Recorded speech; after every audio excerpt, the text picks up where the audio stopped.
So let's get down to the PBA 50 tournament that you bowled in a couple of weeks ago. It was at Bryan Lanes in Laurel, Delaware. Correct. And give us quickly the format. I know there are 2 squads and you won your squad, but tell us how that works before you get to the final 12. Right, so there's 2 days of qualifying. It's similar to a PGA golf tournament.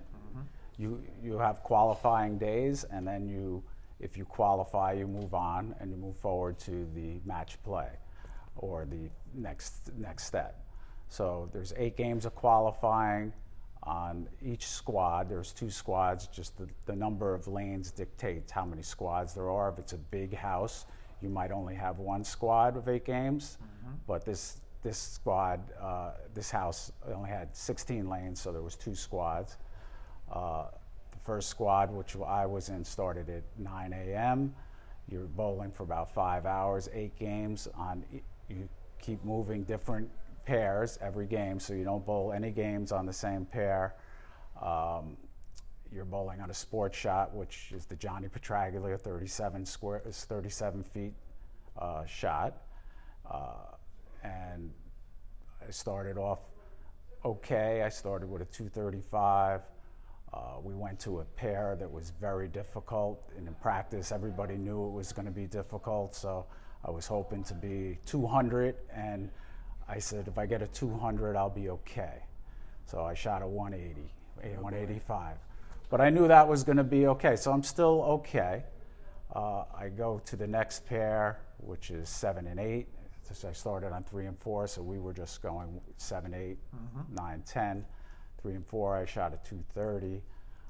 So now, still okay. I'm in the middle of the pack, and then I shoot a 258, followed by a 298, followed by a 279. So the 298, you threw the first 11 strikes? 11 strikes, right. Wow, and then stood up there for a perfect game. Were you nervous on that shot? Stood up for a perfect game. I didn't feel nervous, but I guess I was nervous because I pulled the shot. Still, So that's incredible. It wasn't a good shot. I left an 8, but I was happy because now I went from the middle of the pack to the top of the heap. So now I shot 830 and change for over 3 games. Wow. So I was very hot at that point. Now we have 2 games left. So I'm leading the squad with 2 games left. Now I'm just saying, that's when I get nervous, is because I don't want to shoot myself in the foot and throw a bomb and then say I coulda, woulda, shoulda. Right. So the 7th game, I shoot a 220 something, and I'm still in the lead. And the last game, I shoot a 199, which was okay. Like I said, I just wanted to not kill myself. I bowled with Sammy Ventura, who's a great touring pro. He bowls on the PBA 50 National Tour. Great guy, and we were first and second, so we were back and forth the whole day. I think he came in second by about 30 pins of the block. So then it's go back to the hotel. Then, believe it or not, you have to go back to the alleys, because if there's a tie for 4th place, because there's a bye for the first 4 bowlers. Right. So if there's a tie for 4th place, and you don't know where you're going to finish, because who knows who's going to bowl what, you have to do a 1-game roll-off. So you had the A squad, you won the A squad, you averaged Correct. 238 for the 8 games. Correct. Which is incredible. The Johnny Petraglia pattern being a pro pattern, that's very tough. If people go bowl on a house shot, they don't quite understand what that means. Right. But then in the B squad, Ryan Schaefer, a touring pro who's got 5 titles of his own. Correct. He won his and he beat you by a little bit, so then 10 pins. Right. So you were ranked second, and as you said, 12 people made the cut, but the top 4, of which you were one, you got a bye. Right. So that means I don't bowl the first round, so I get a free round, which is huge. Right. So after that, when there were only 8 people left, you made the Elite 8 with a bye. You had to go against Jay Davis Jr., who's a pretty good bowler in his own right.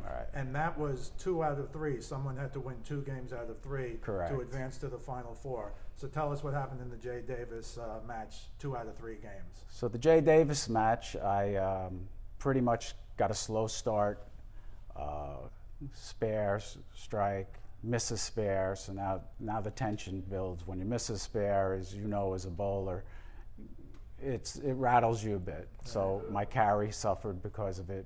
Jay beat me 228 to 208. In the first game? In the first game. All right.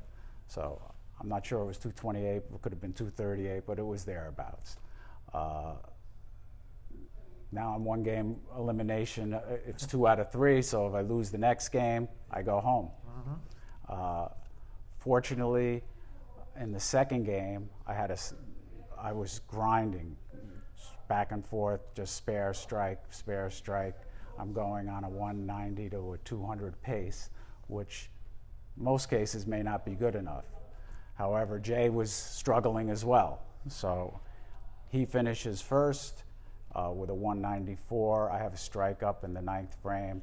I have to strike and at least get an 8 to tie and a spare. 8 strike, 8 spare gives me a tie, which would be another roll-off. Right, and if you don't, you go home. If I don't, I go home. Okay, so what happened in the So 10th? fortunately, I throw a great shot in the 10th frame. I get the first hit, which is huge, because now I'm still in the game. Otherwise, I go home. Right. And then I throw another great hit, and I leave a wrap 10. So now I need the 10 pin, which for a lefty, the 7 pin is your nemesis. For a righty, the 10 pin is always your nemesis. I have to make it to win. Fortunately, I made it. So we move on to the next game. I started to throw the ball the way I was throwing it the day before. I shot a 248 to Jay's 200 and, moved on. So then you move on to the Final Four, and you have to bowl against Sammy Ventura. At this point, it's only